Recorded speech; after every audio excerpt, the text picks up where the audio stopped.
कहानी का शीर्षक धर्मपरायण रीछ। भाग 1। सायंकाल हुआ ही चाहता है। जिस प्रकार पक्षी अपना आराम का समय आया देख अपने अपने खेतों का सहारा ले रहे हैं, उसी प्रकार हिंस्र श्वाबद भी अपनी अव्याहत गति समझकर कंदराओं से निकलने लगे हैं। भगवान सूर्य प्रकृति को अपना मुख फिर एक बार दिखाकर निद्रा के लिए करवट लेने वाले ही थे कि सारी अरण्यानी मारा है, बचाओ, मारा है की कातर ध्वनि से पूर्ण हो गई। मालूम हुआ कि एक व्याध हाँफता हुआ सरपट दौड़ रहा है और प्रायः 200 गज की दूरी पर एक भीषण सिंह लाल आंखें, सीधी पूंछ और खड़ी जटा दिखाता हुआ तीर की तरह पीछे आ रहा है। व्याध की ढीली धोती प्रायः गिर गई है, धनुष बाण बड़ी सफाई के साथ हाथ से च्युत हो गए हैं। नंगे सिर बेचारा शीघ्रता को ही परमेश्वर समझता हुआ दौड़ रहा है। उसी का यह कातर स्वर था। यह अरण्य भगवती जनहुतनया और पूजनीया कलिंद नंदिनी के पवित्र संगम के समीप विद्यमान है। अभी तक यहाँ उन स्वार्थी मनुष्य रूपी निशाचरों का प्रवेश नहीं हुआ था जो अपनी वासनाओं की पूर्ति के लिए आवश्यक से 4 गुना 5 गुना पाकर भी झगड़ा करते हैं, परंतु वे पशु यहाँ निवास करते थे जो शांतिपूर्वक समस्त अरण्य को बांटकर अपना अपना भाग्य आजमाते हुए न केवल धर्मध्वजी पुरुषों की तरह शिष्णोदर परायण ही थे, प्रत्युत अपने परमात्मा का स्मरण करके अपनी निकृष्ट योनि को उन्नत भी कर रहे थे। व्याध अपने स्वभाव के अनुसार यहाँ भी उपद्रव मचाने आया था। उसने बंग देश में रोहू और झिलसा मछलियों और हासेर डिम को निर्वंश कर दिया था। बम्बई के केकड़े और कछुओं को वह आत्मसात कर चुका था और क्या कहें, मथुरा वृंदावन के पवित्र तीर्थों तक में वह वक्वृत्ति और विडाल व्रत दिखा चुका था। यहाँ पर सिंह के कोपन बदनाग्नि में उसके प्रायश्चितों का होम होना ही चाहता है। भागने में निपुण होने पर भी मोटी तोंद उसे बहुत कुछ बाधा दे रही है। सिंह में और उसमें अब प्रायः 20 ही 30 गज का अंतर रह गया और उसे पीठ पर सिंह का उष्ण निश्वास मालूम सा देने लगा। इस कठिन समस्या में उसके सामने एक बड़ा भारी पेड़ दिख पड़ा। अपचीय मान शक्ति पर अंतिम कोड़ा मारकर वह उस वृक्ष पर चढ़ने लगा और 50 पक्षी उसकी परिचित डरावनी मूर्ति को पहचान कर अमंगल समझकर त्राही त्राही स्वर के साथ भागने लगे। ऊपर एक बड़ी प्रबल शाखा पर विराजमान एक भल्लूक को देखकर व्याध के रहे सहे होश पैंतरा हो गए। नीचे मंत्र बल से कीलित सर्प की भांति जला भुना सिंह और ऊपर अज्ञात कुलशील रीछ। यों कढ़ाई से चूल्हे में अपना पड़ना समझकर वह किंग कर्तव्य विमूढ़ व्याध सहम गया, बेहोश सा होकर टिक गया। न ययो न तस्थो हो गया। इतने में ही किसी ने स्निग्ध गंभीर निर्घोष मधुर स्वर में कहा, अभयम शरणागतस्य। अतिथि देव ऊपर चले आइए। पापी व्याध सदा छल छिद्र के कीचड़ में पला हुआ इस अमृत अभयवाणी को न समझकर वहीं रुका रहा। फिर उसी स्वर ने कहा, चले आइए महाराज, चले आइए, यह आपका घर है। आज मेरे बृहस्पति उच्च के हैं जो यह अपवान स्थान आपकी चरण धूलि से पवित्र होता है। इस पापात्मा का आतिथ्य स्वीकार करके इसे उद्धार कीजिए। वैश्व देवांतमापन्नो सो तिथि स्वर्ग संज्ञकः।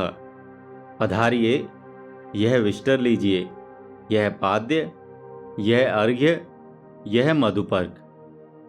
पाठक, जानते हो यह मधुर स्वर किसका था? यह उस रीछ का था। वह धर्मात्मा विंध्याचल के पास से इस पवित्र तीर्थ पर अपना काल बिताने आया था।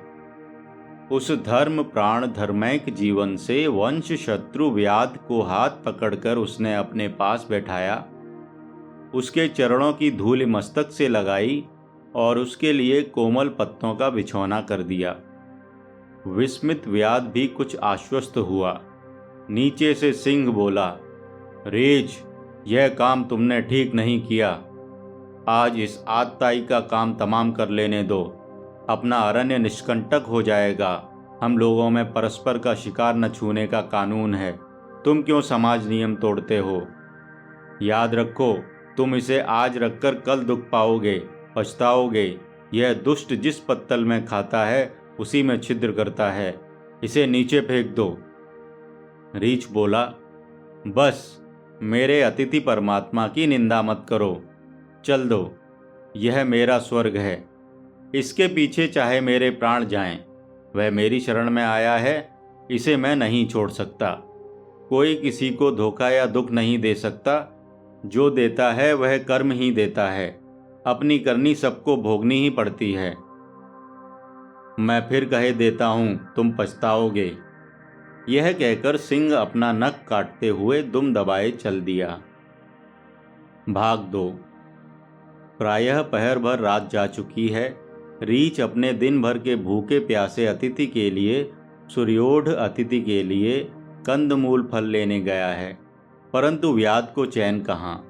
दिन भर की हिंसा प्रणव प्रवृत्ति रुकी हुई हाथों में खुजली पैदा कर रही है। क्या करें? बिजली के प्रकाश में उसी वृक्ष में एक प्राचीन कोटर दिखाई दिया और उसमें 3-4 रीछ के छोटे छोटे बच्चे मालूम दिए। फिर क्या था? व्याध के मुंह में पानी भर आया, परंतु धनुष बाण तलवार रास्ते में गिर पड़े हैं, यह जानकर पछतावा हुआ। अकस्मात जेब में हाथ डाला तो एक छोटी सी पेशकब्ज। बस काम सिद्ध हुआ। अपने उपकारी रक्षक रीछ के बच्चों को काट कर कच्चा ही खाते उस पापात्मा व्याध को दया तो आई ही नहीं, देर भी न लगी। वह जीभ साफ करके होठों को चाट रहा था कि मार्ग में फरकती बाईं आंख के अशकुन को शांतम पापम नारायण, शांतम पापम नारायण कहकर टालता हुआ रीछ आ गया और चुने हुए रसपूर्ण फल व्याध के आगे रखकर सेवक के स्थान पर बैठकर बोला, मेरे यहाँ थाल तो है नहीं, न पत्ते हैं। पुष्पम पत्रम फलम तोयम अतिथि नारायण की सेवा में समर्पित है। जब व्याध अपने दग्धोदर की पूर्ति कर चुका तो इसने भी शेषान्न खाया और कुछ प्रसाद अपने बच्चों को देने के लिए कोटर की तरफ चला। कोटर के द्वार पर ही प्रेम पूर्वक स्वागत में दादा हो न सुनकर उसका माथा ठनका। भीतर जाकर उसने पैशाचिक लीला का अवशिष्ट चर्म और अस्थि देखा, परंतु उस वीतराग के मन में तत्र को मोह कह शोक एकत्व मनुपश्यतः। वह उस गंभीर पद से आकर लेटे हुए व्याध के पैर दबाने लग गया। इतने में व्याध के दुष्कर्म ने एक पुराने गीत का रूप धारण कर रीछ को कह दिया कि तेरी अनुपस्थिति में इस कृतघ्न व्याध ने तेरे बच्चे खा डाले हैं। व्याध को कर्म साक्षी में विश्वास न था। वह चौंक पड़ा। उसका मुंह पसीने से तर हो गया। उसकी जीभ तालू से चिपक गई और वह इन वाक्यों को आने वाले यम का दूत समझकर थर-थर कांपने लगा। बूढ़े रीछ के नेत्रों में अश्रु आ गए, परंतु वह खेद के नहीं थे, हर्ष के थे। दिक मूढ़, मेरे परम उपकारी को इन उल्वड़ शब्दों से स्मरण करता है।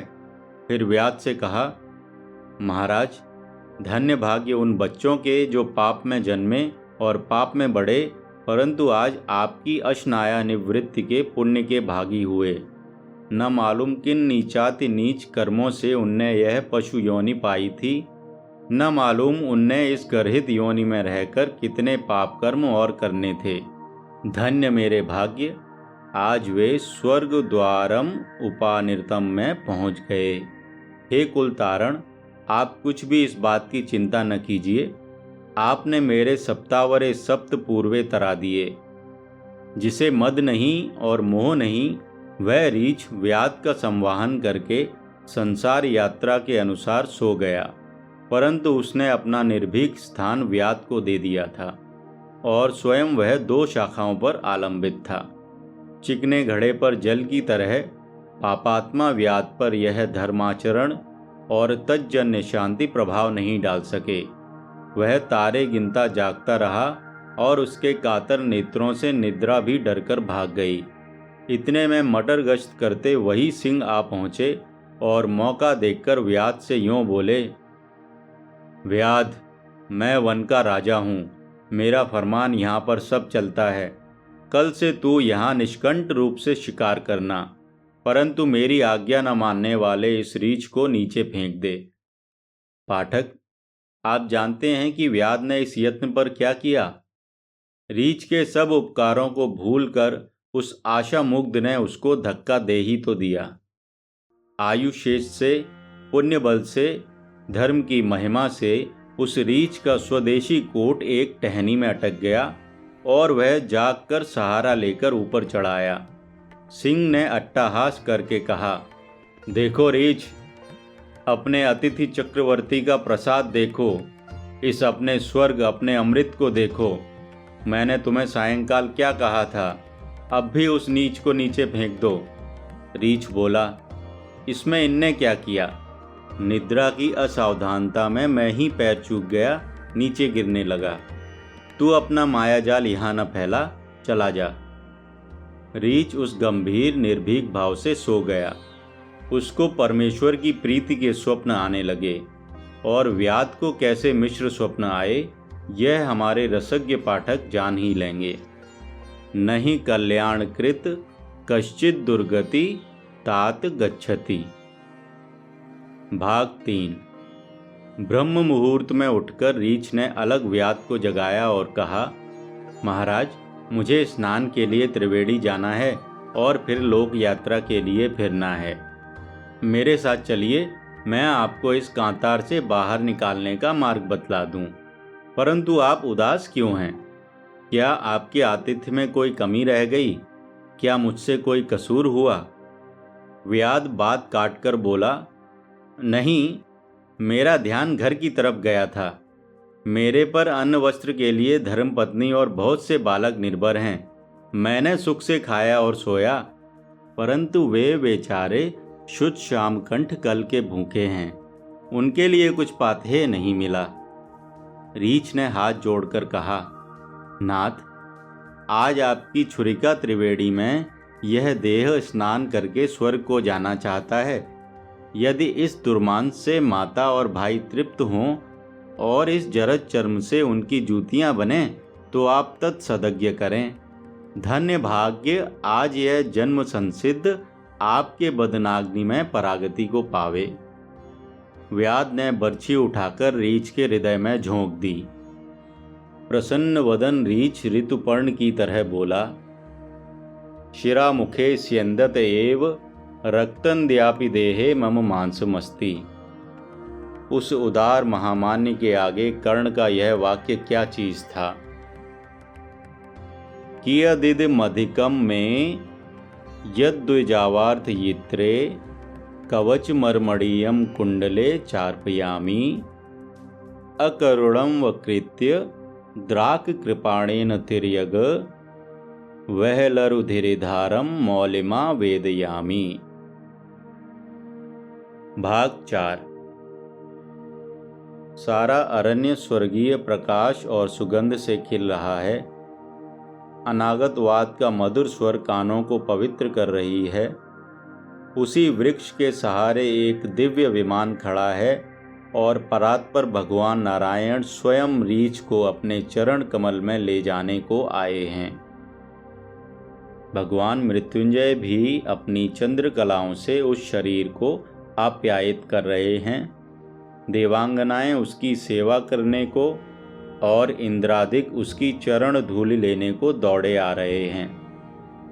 जिस समय उस बर्छी का प्रवेश उस धर्म प्राण कलेवर में हुआ, भगवान नारायण आनंद से नाचते और क्लेश से तड़पते लक्ष्मी को ढकेल, गरुण को छोड़ और शेषनाग को पेल, नमे भक्तः प्रणश्यति को सिद्ध करते हुए दौड़ आए और रीछ को गले लगाकर आनंदाश्रु गदगद कंठ से बोले, प्रयाग में बहुत बड़े बड़े इंद्र, वरुण, प्रजापति और भारद्वाज के यज्ञ हुए हैं। परंतु सबसे अधिक महिमापूर्ण यज्ञ यह हुआ है जिसकी पूर्ण आहुति अभी हुई है।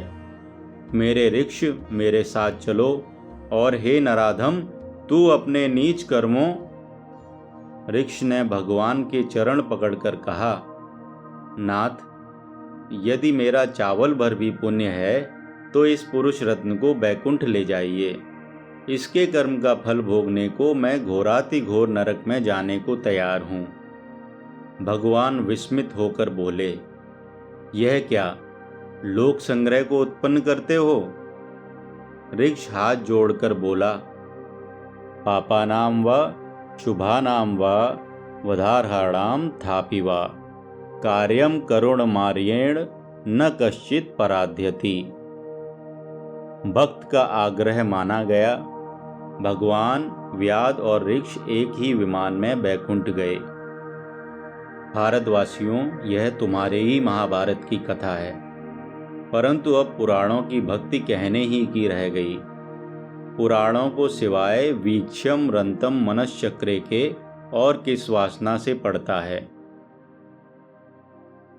कहानी का शीर्षक धर्मपरायण रीछ। लेखक चंद्रधर शर्मा गुलेरी जी। वाचक अमित पांडे।